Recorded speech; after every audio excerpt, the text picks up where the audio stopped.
On en était sur Everride. Sur Everride, exactement. Ouais, on va refaire un plat.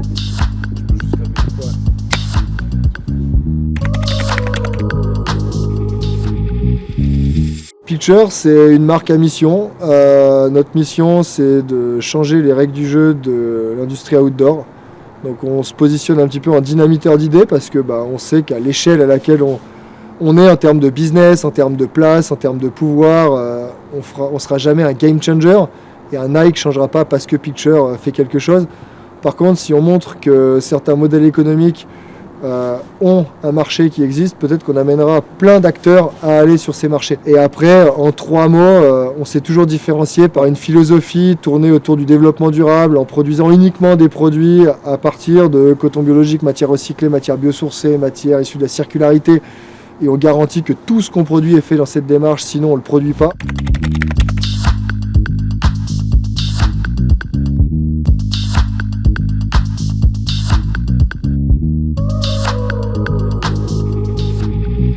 Et une démarche très inclusive au niveau des sports, où on ne s'est jamais revendiqué marque puriste du snowboard ou puriste du ski. On est une marque des great outdoors, donc de tout ce qui tourne autour de l'outdoor et du voyage et de l'aventure.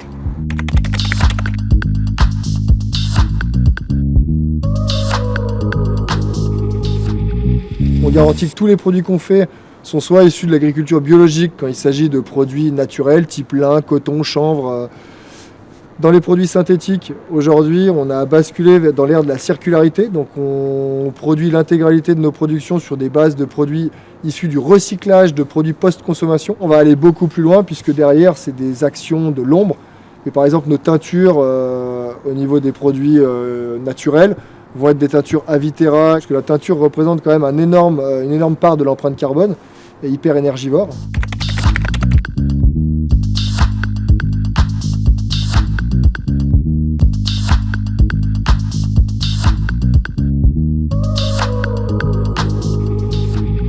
La promesse de marque, c'est aussi d'essayer d'aller vers des pays de production le plus décarboné possible. Parce que l'empreinte carbone d'un produit, elle est souvent issue du mix énergétique du pays dans lequel il est produit. Donc derrière, on va travailler soit sur une transformation des usines avec qui on travaille vers des énergies renouvelables, avec de l'auto-alimentation en solaire et autres, soit vers des mix pays. On va parler par exemple du Vietnam dans le bassin asiatique, qui est à 60% un mix hydroélectrique contre par exemple la Chine, qui va être un mix à 80-90% charbon-pétrole. Et donc du coup, on a vraiment on appelle ça la map policy, qui sont des guidelines qui nous permettent de choisir les lieux de production par rapport à des critères environnementaux et pas que des critères économiques.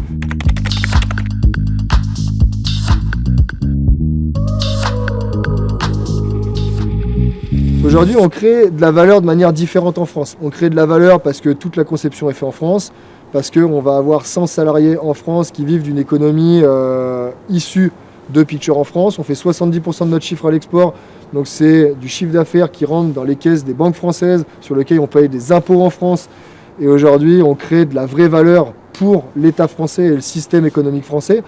Donc en fait, c'est presque caricaturer un point qui est aujourd'hui montré du doigt, puisqu'il y a une pression politique sur le Made in France, la réindustrialisation, etc., alors que la création de valeur, elle est notoire. Et quand on regarde les montants qu'on va payer en charges sociales, en impôts et autres, on est des vrais contributeurs à l'économie française et on crée de l'emploi. Donc oui, dans notre modèle économique, on va produire à l'étranger pour arriver à créer de la valeur sur un produit qui n'est pas destiné uniquement à être vendu en France. On le vend dans le monde entier et on ne pourrait pas vendre aux États-Unis un produit qui serait produit en France de toute façon. Une veste d'outdoor, c'est entre 5 et 8 heures de montage et d'assemblage. Et donc là, on appelle ça le coût minute de la couturière ou de la personne qui fait la couture. Il est trop élevé et on aurait des prix, si on prend un vrai ratio d'une veste qui vaudrait 300 € sur le marché aujourd'hui, si elle était produite en France sur le même modèle économique, elle serait au-delà des 1000 €. Après, sur des vêtements plus simples qui nécessitent moins de main-d'œuvre, là, on va avoir moins de problématiques. On a des partenaires comme Boldoduc qui produisent pour d'autres entreprises, mais avec qui on produit quasiment 40 000 pièces en France. C'est des pièces à petit coût de main-d'œuvre, 5 minutes de main-d'œuvre sur la pièce. Donc vu que le temps humain qui est intégré dans le coût du produit est faible et que c'est uniquement la matière première qui valorise essentiellement le produit, on peut se le permettre. Et donc les pays dans lesquels on peut produire à un coût réduit, c'est les pays essentiellement du bassin asiatique. Et depuis 30 ans, on leur a amené tellement de learning à travers le transfert de compétences qu'on a fait de chez nous à chez eux, puisque c'est dans les années 2000 que les usines européennes ont fermé en masse pour fournir le savoir-faire au bassin asiatique. Et donc ils ont appris de nous, et ils ont amélioré, ils ont développé leur propre machinerie. Et aujourd'hui, rattraper le retard qu'on a est hyper complexe.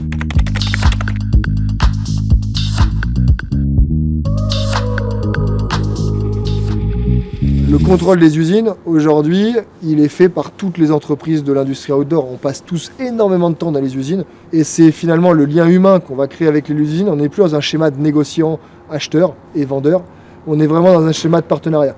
Parce qu'on voit qu'aujourd'hui, de plus en plus, si on n'a pas ce schéma de partenariat et de lien humain fort, on n'arrive pas à livrer dans les délais, à amener le niveau de service à nos clients finaux dont on dépend tous de la chaîne de valeur.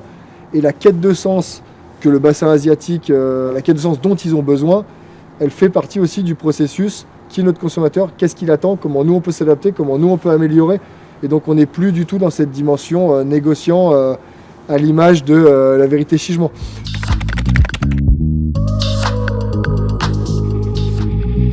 Les labels de certification, c'est ce qui permet à des plus petites entreprises comme la nôtre, qui avons moins de structures, de personnel, qui peuvent passer toute l'année dans les usines, d'avoir un contrôle à l'année. Donc la Fairware Foundation, c'est une société qui norme et qui encadre la partie sociale derrière les entreprises. Donc elles vont auditer les entreprises très régulièrement, avec des bilans de notions de progression. Et du coup, les entreprises doivent s'inscrire dans un processus de progression et d'amélioration perpétuelle. Si, par rapport à l'année d'avant, l'amélioration n'a pas été notée, en tant que marque, nous, ils fonctionnent en good, better, best, on recule d'une case. Et donc, du coup, nous, on n'a aucun intérêt à reculer d'une case, alors que c'est également un moyen de séduction auprès de nos consommateurs, de montrer qu'on ne monte pas de blanche, on le fait bien, et qu'on fait partie des entreprises les plus engagées. Et donc là-dessus, voilà, il y a un vrai enjeu à ce que les marques mettent la pression sur les usines aussi pour rentrer dans ce processus d'amélioration.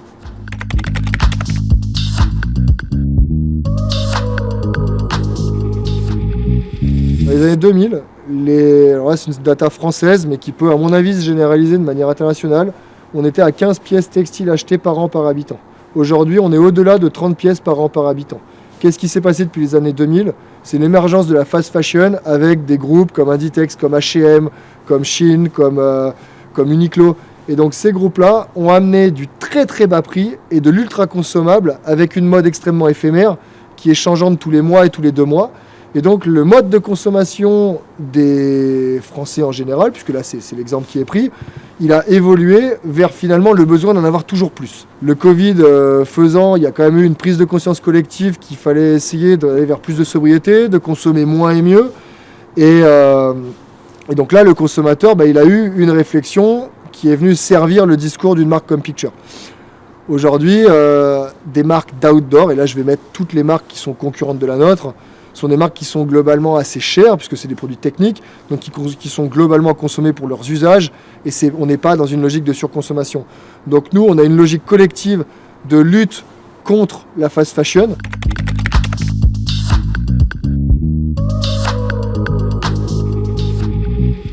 Le but du collectif aujourd'hui, c'est de faire des propositions de loi et d'avoir un poids au niveau des institutions à la fois européennes et françaises dans les grandes directions. Là, on a la loi AGEC sur l'affichage environnemental sur les produits textiles.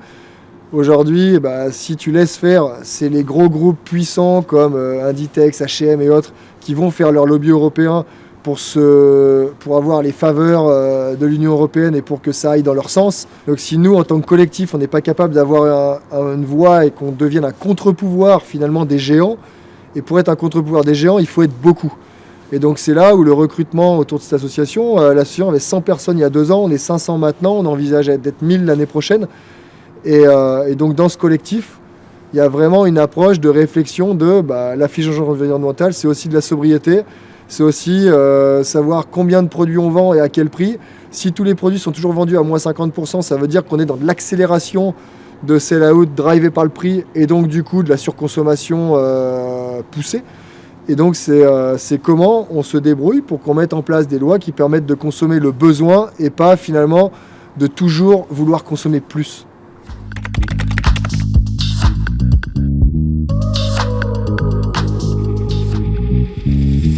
En fait, tu demandes de moins consommer les produits parce que on pense que nous, notre industrie outdoor, elle ne va pas en pâtir parce que nos consommateurs ne sont pas des consommateurs compulsifs. Et qu'on est vraiment en lutte contre l'industrie de la mode et de la fashion qui, eux, poussent à cette compulsivité et poussent à cette obsolescence programmée.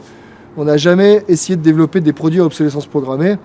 Une doudoune en duvet, on les a depuis 20 ans dans les rayons. Elle est toujours noire, kaki et bleu marine. Et c'est pas la doudoune qu'on change parce que la nouvelle est beaucoup plus cool. Donc là aujourd'hui, en tant qu'industrie, on répond quand même à des enjeux d'usage. Et c'est pour ça qu'en tant que chef d'entreprise, je suis assez serein de dire quand vous en avez plus besoin, prenez le nouveau produit. Si vous n'avez pas besoin de l'acheter, louez-le. Et j'espère que ce modèle économique amènera de la rentabilité chez Pitcher. C'est peut-être chez nous se dire qu'on va gagner de l'argent en vendant du service autour de la réparation, autour de l'entretien et plus forcément autour de la vente d'un nouveau produit. Et peut-être que les 30 € qu'on gagne quand on vend une veste, on les gagnera parce qu'on vendra de l'entretien et on vendra autre chose. Donc en se réinventant, on va créer de la valeur. En fait, la décroissance, c'est finalement se flageller. C'est plutôt la réinvention et on va remodeler les modèles économiques. L'objectif, c'est évidemment pas de reculer, de licencier tout le monde et de plus gagner d'argent, puisque ce qui fait que l'entreprise a aussi un rôle sociétal, c'est que elle génère du chiffre d'affaires, elle fait vivre des gens, elle crée un écosystème social et elle crée un tissu qui fait que tout le monde est heureux de vivre et a les moyens de vivre. Donc aujourd'hui, notre industrie textile, elle doit se transformer.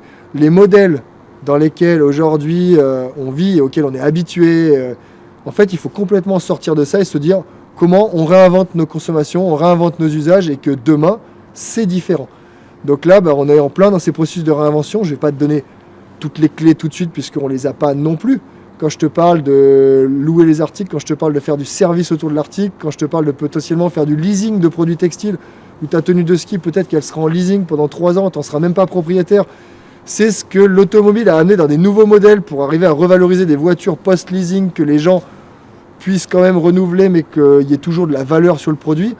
C'est des choses auxquelles l'industrie textile n'a jamais réfléchi, mais il y a des choses à faire.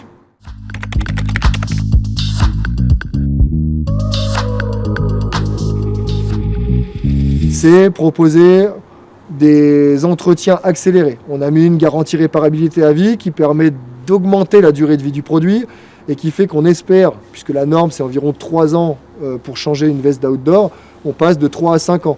C'est amener une logique d'entretien du produit. C'est réfléchir à la location. Donc là, la location, c'est comment on va vendre des usages et on va arrêter de vendre des produits. Peut-être que d'un point de vue économique, si on vend 10 usages au lieu de vendre 10 produits, en tant qu'entreprise, on arrivera peut-être à faire la même valeur, puisque la location, une fois qu'on a amorti le prix du produit, c'est uniquement du revenu qui va rentrer dans les caisses de l'entreprise. Et du coup, on arrivera à créer un chiffre d'affaires et des revenus qui permettent de faire vivre une économie de l'outdoor de manière différente et moins volumique. On a des réflexions sur la seconde main.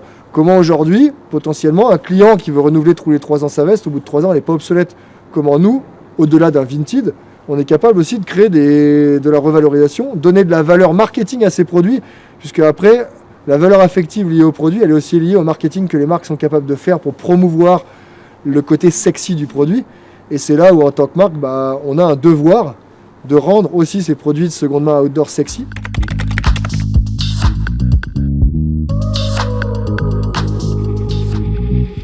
Alors là, ce qui est assez génial, c'est qu'on est passé post-Covid d'une ère de la full compétition à l'ère de la coopétition. Donc on est en compète, mais on coopère. Et du coup, depuis le Covid, avec ces marques, on a des échanges. Typiquement, Millet a lancé son programme de location. On a eu des échanges ensemble communs sur comment aujourd'hui on peut performer dans le programme de location. On a des échanges avec le groupe IOG, donc European Outdoor Group, qui fédère différentes marques. On est 30 marques à travailler sur la transition énergétique de sociétés de filature qu'on a tous en commun.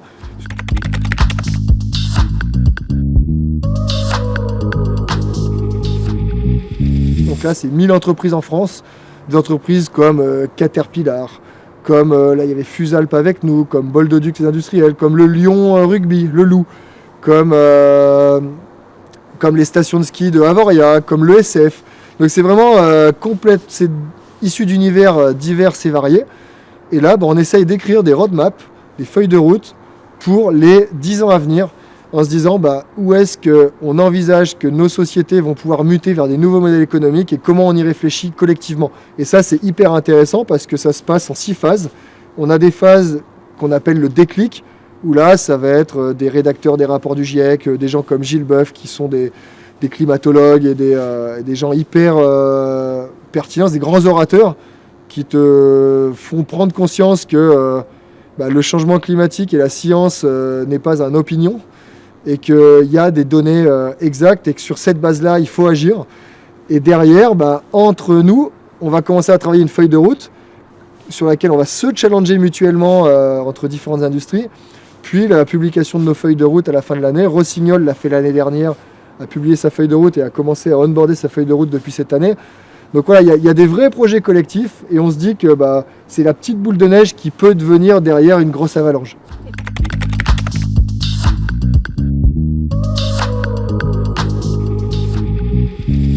Donc le label, il va évaluer l'entreprise sur 5 grands piliers. Le pilier de la gouvernance, le pilier de la collectivité, le pilier des collaborateurs, le pilier des clients et le pilier de l'environnement. Et donc du coup, sur ces 5 grands piliers, on va avoir quasiment 50 questions. Chaque question va permettre de marquer des points. Et du coup, on va avoir un score. Il faut avoir un score de 80 sur 200. C'est extrêmement exigeant en termes de certification, puisque seuls 3% des entreprises qui aujourd'hui demandent la certification l'obtiennent. On est à environ 3000 entreprises certifiées à date. On formalise, on se structure et j'ai envie de vous dire que sur cette certification, Patagonia est quand même un vrai mentor pour nous parce qu'ils ont réussi à structurer, formaliser et engager de manière super forte pour atteindre ces 150 et on s'appuie vachement sur le benchmark de ce qu'ils font pour avancer.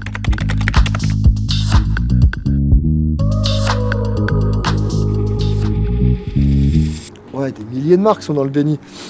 Des milliers de marques sont dans le déni parce qu'elles sont sur des logiques où elles répondent à des financiers, des investisseurs qui veulent toujours plus. Il faut des rentabilités à 15%, 20% pour nourrir un actionnariat hyper demandeur en cash. Et donc du coup, à partir de ce moment-là, on n'est plus dans une logique, on va dire, bienveillante où des fondateurs vont pousser des idéaux. Là, les grands environnements matriciels de l'investissement, elles sont plutôt autour de l'idéal financier que de l'idéal environnemental.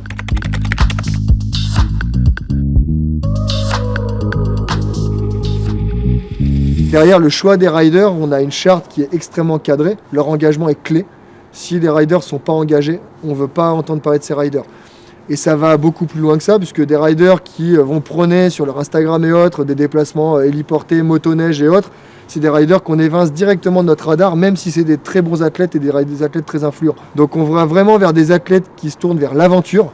Et on considère que finalement, le sport aventure, qui est dans notre ADN profond et qui est comment on a imaginé la marque depuis le début, c'est là où on doit enraciner, à travers nos athlètes, les valeurs de la marque.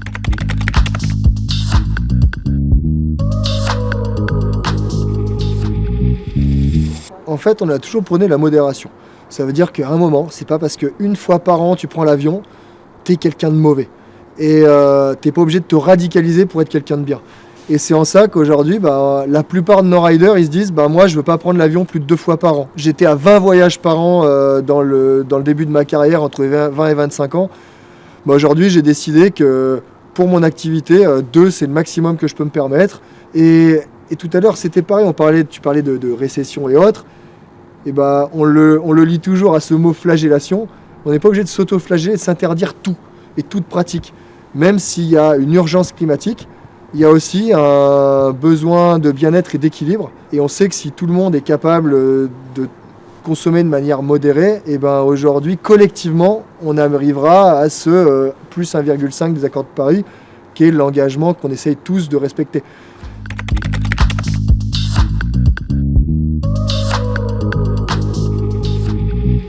En termes de matière, j'ai envie de te dire, si on parle d'un vêtement outdoor technique étanche, là il va falloir regarder l'origine des matériaux. Donc soit on va travailler sur des matériaux qui ont une durabilité importante, des labels comme Cordura vont être des labels hyper clés. On va regarder l'origine de la matière et il faudrait essayer de favoriser les matières soit issues du recyclage, donc là le le PET, donc les bouteilles de plastique, ça reste le plus commun. Essayer de réfléchir à tout ce qui va vers la circularité. On est quelques marques aujourd'hui à avoir fait ce mouvement. Donc Patagonia est dans la boucle, nous on est dans la boucle. On a des marques même comme Quicksilver qui commencent à y réfléchir. Donc ça va être une nouvelle forme de matière première. Donc ça, c'est à regarder. Ensuite, il va falloir regarder la capacité du produit à être réparé. Les garanties de réparation, pour moi, c'est hyper important parce que c'est ce qui fait qu'aujourd'hui, on va rallonger la durée de vie d'un produit pour un client ou même lui amener un service après-vente à la hauteur de ce qu'on peut attendre quand on dépense entre 300 et 500 euros dans une veste. Donc ça, la réparabilité, c'est clé, ce que peut garantir la marque. Et ensuite, ça va être la capacité de la marque à pouvoir, et là on reste dans la réparabilité, mais ne pas changer tous les accessoires de la veste tous les ans. Ce qui fait que si on pète une pression ou quoi que ce soit, la veste va être foutue. Et donc du coup, c'est la capacité de l'entreprise à garantir de l'intemporalité dans son accessorisation. Et on n'y pense pas souvent, mais une pression pétée sur un pantalon, on ne peut plus le fermer, donc ça devient quand même compliqué. Donc le pantalon n'a plus de valeur, alors que si cette pression chez la marque, elle était récurrente d'année en année, on n'a pas besoin de changer de pression, et on pourrait réparer en 2 temps 3 mouvements le produit. Donc voilà un petit peu les 5 tips, je pense, sur un vêtement outdoor qu'il faut regarder.